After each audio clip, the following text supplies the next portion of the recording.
Hewa iko sawa. Matokeo mabaya hatukuyatarajia kwa aina ya maandalizi ambayo tuliyafanya, lakini hatuna budi kusema ya kwamba msimu huu umekuwa ni msimu mbaya kwetu.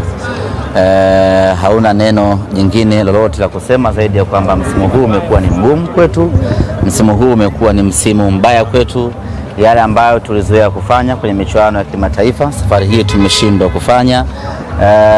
Umekuwa ni msimu ambao ndani yake umekuwa na pressure kubwa, maumivu mengi, lakini ndio mpira wa miguu. Tumefanikiwa kufuzu kwenda hatua ya robo finali kwa misimu 7 mfululizo. Msimu huu umeshindikana, ni mambo ya kawaida kwenye mpira wa miguu. Kuna wakati lazima uanguke ili ujipange upya na urejee kuwa bora zaidi. Kwa hiyo msimu huu tukubali ya kwamba hatukuwa sawa sawa. Ukiangalia tangu mwanzo kwenye safari yetu ya kufuzu kwenda hatua ya makundi, ilikuwa inaonyesha tu kwamba hatuko sawa sawa. Mechi na Gaborone, unajiona namna ambavyo tulipata tabu kushinda. Mechi na Eswatini ilivyokuwa ngumu hasa hapa nyumbani. Lakini mwisho wa siku tukaingia hatua ya makundi, na hatua ya makundi imekuwa mbaya zaidi. Inaweza ikawa inauma sana kwa mashabiki wa Simba kwa sababu hatujawahi kupata matokeo ya aina hii kwa kipindi chote ambacho tumeanza kushiriki michuano ya kimataifa. Tumepata alama moja katika michezo 4, hatujashinda hata mchezo mmoja. Si aina ya matokeo ambayo mashabiki wa Simba wameyazoea ama wanataka itokee kwa timu yao. Lakini hatuna budi. Kila kitu kizuri kimefanyika, lakini kupata matokeo mazuri ndio imekuwa changamoto. Katika mchezo wa leo ambao tulikuwa tunaamini kabisa mnyama anakwenda kuamkia hapa, na dakika 45 za kipindi cha kwanza kila mtu alikuwa na furaha kubwa, lakini baadaye shilingi ikageuka na magoli mawili yakarudi, na ndoto ya mnyama kuendelea tena na michuano ya kimataifa msimu huu imekuwa ni ngumu. Mimi niwaombe mashabiki wa Simba, inauma, inakera, si matokeo ya kupendeza na si matokeo ya sifa kwa Simba Sports Club, lakini hatuna budi kuyapokea na tujipange sasa kwa ajili ya msimu unaokuja. Lakini kubwa zaidi, nguvu yetu kubwa tuielekeze katika michuano ya ndani, kwa maana ya ligi kuu ya NBC pamoja na Azam Sports Federation. Bado kuna nafasi kubwa katika mashindano haya, na tusitumie nguvu kubwa ama muda mwingi kuanza kutukanana na kulaumiana kipindi hiki. Yalotokea yametokea, hakuna ambacho kinaweza kubadilika wala kurudi nyuma tena. Tumeshapoteza nafasi ya kwenda hatua inayofuata. Tumeshapoteza michezo takriban yote ambayo tumecheza. Kwa hiyo hata tukisema tulaumiane, tuseme fulani mbaya, fulani hafai, hakuna kinachoweza kubadilika. Pointi yetu moja haiwezi kuongezeka tukawa na 2 ama 3 kwa kutukanana ama kulaumiana. Tukubali tu ya kwamba misimu iliyopita sisi Simba tulikuwa tunafuzu na tulikuwa ni wana Simba sisi, na msimu huu tumeshindwa kufuzu, ni sisi Simba tumeshindwa kufuzu. Maana yake ni kwamba Simba iliyokuwa inafuzu ni ya kwetu, na Simba hii ambayo imeshindwa kufuzu vile vile ni ya kwetu. Simba ile ambayo ilikuwa inashindwa kufuzu ni Simba ya mashabiki, wanachama na viongozi. Simba hii ambayo imeshindwa kufuzu isibaki kuwa ni Simba ya viongozi peke yake. Simba hii iliyoshindwa kufuzu safari hii ni Simba yetu wote, viongozi, mashabiki pamoja na wanachama. Tunakwenda kujiangalia tumeanguka wapi msimu huu, tunajipanga kuelekea msimu unakuja, na wana Simba wanakumbuka hizi nyakati huwa ni za kawaida na zinapita. Kuna msimu tulicheza robo finali ya CAF, msimu uliokuja tulishindwa hata kufuzu kwenda hatua ya makundi, tukatolewa na UD Songo, lakini tukarejea, tukajipanga, na baada hapo ikabaki kuwa historia. Kwa hiyo msimu huu tumeshindwa kwenda robo finali, tutulie wana Simba, tujipange. Msimu ujao twende tukapigania nafasi yetu. Kwanza tuhakikishe tunapigania nafasi ya kushiriki michuano ya kimataifa mwakani, hilo ni jambo la kwanza. Lakini la pili, bado tuna nafasi kubwa kwenye ligi ya ndani, kwa maana mashindano ambayo yamebakia mkononi mwetu hivi sasa. Kwako binafsi unadhani nini kimekosekana hii leo, kwa sababu pia umekwisha sema kwamba mwangazo umeanza kuonekana? Sababu naweza nisijue, lakini niseme tu kwamba haikuwa riziki.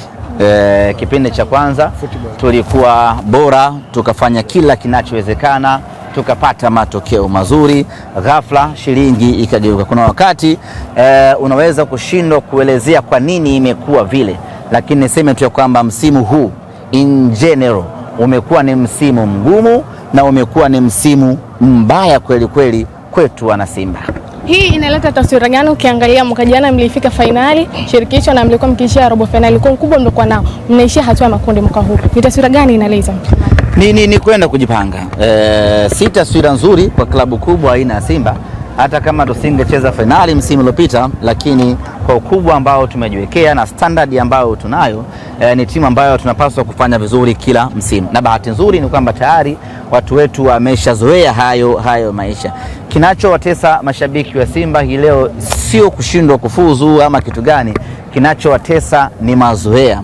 Tumeshazoea mechi kama hii, Mwarabu anakaa atake asitake na mnyama anakwenda robo finali. Hayo maisha msimu huu hayapo. Tumeshindwa kumfunga kila ambaye amekuja mbele yetu, hasa tunapokuwa katika uwanja wa Benjamin Mkapa. Sasa hayo tunakubaliana nayo ya kwamba msimu huu mambo yamekuwa mabaya. Tunakwenda kujipanga kwa ajili ya msimu unaokuja. Huu ndio mpira wa miguu. Wakati tunafuzu nilikuwa ndani ya Simba, tukafuzu ama tumefuzu miaka 4 mfululizo nikiwa Simba Sports Club. Hii leo tumeshindwa kufuzu, haiwezi kuninyong'onyesha, sababu mwisho siku mpaji ni Mungu. Ametupa robo finali 4, safari hii hajatupa robo finali 4. Hatuwezi kuanza kusononeka na kusikitika, kwa sababu wakati sisi tunafuzu kuna watu walikuwa hawafuzu. Wakati sisi tunacheka kuna watu walikuwa wanalia. Kwa hiyo ni wakati wetu kulia na wengine wanacheka. Tunajipanga mwakani tukacheke tukiwa na Simba Sports Club. Amen. Wewe uko Simba kwa miaka 4 sasa hivi na Simba ilikuwa kifuzu kwenda tu robo finali. Yaani kweli yake ni robo finali kiasi kwamba kitatoka mtanyo mwaka robo. Ilikuwa ni ukiingia makundi tu Simba kwa robo finali kwa kawaida. Sasa hivi kuna watu mashabiki wengine wanalalamika labda kuna kitu kiko ndani sawa au vipi? Kuna nini ambacho kinaendelea Simba Sports Club pengine sio nje tujue kina watu wanapelekea timu kutofanya vizuri? Kwanza lazima ieleweke, timu ikifanya vibaya haimaanishi kuna shida ya uongozi. Hiyo lazima mentality mashabiki waiondoe, kwamba kuna wakati unazidiwa tu. Kuna wakati unafungwa tu kutokana na ubora wa mpinzani, ama namna ambavyo wapinzani wamekuja kwa msimu husika, ama pengine namna ambavyo timu yenu haiko sawa katika msimu husika.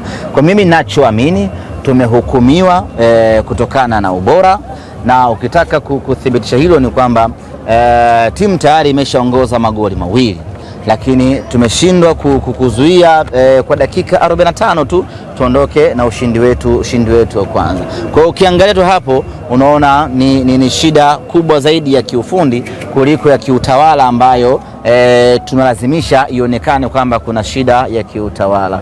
Yote kwa yote ni kwamba mimi ninachoamini ni kwamba tumepoteza nafasi yetu msimu huu ya kwenda hatua inayofuata kwa sababu ya kuzidiwa na wapinzani wetu, kwa sababu za mpira wa miguu. Haya ni mapito ambayo kila timu inayapitia ili kujipanga kuelekea msimu unaokuja. Ahmed, mara baada ya kuongoza goli 2-0, ulikuwa na imani Simba itapata ushindi leo? Yaani nilikuwa na imani. Una option nyingi ya kufanya, aidha kama ni kuzuia ama kuendelea kumpelekea moto mpinzani wako. Kwa nilikuwa naamini tayari nilikuwa nimeshaanza kufurahi, na kila mwana Simba alikuwa ameshaanza kufurahi akiamini ya kwamba Simba anakwenda kufufua matumaini yake na kuondoka na alama 3 za kwanza hii leo Benjamin Mkapa. Lakini yaliyotokea yanabaki kuwa historia ya kuumiza ndani ya klabu yetu, ndo mpira. Na Simba imeonekana ikicheza vizuri sana kipindi cha kwanza, lakini walipokuja kipindi cha pili ikaonekana imeleta mabadiliko makubwa sana na kuwapelekea wapinzani kumiliki ball position na kupata sare ya bao 2. Nadhani mabadiliko yaliyotokea kwa Yusuf Kagoma baada ya kuumia pamoja na Wilson Nangu kwa namna moja ama nyingine yalidhoofisha timu yetu. Kila mmoja nafahamu upambanaji wa Kagoma hasa kwenye eneo la kiungo, lakini vile vile upambanaji wa Wilson Nangu hasa kwenye eneo la backline.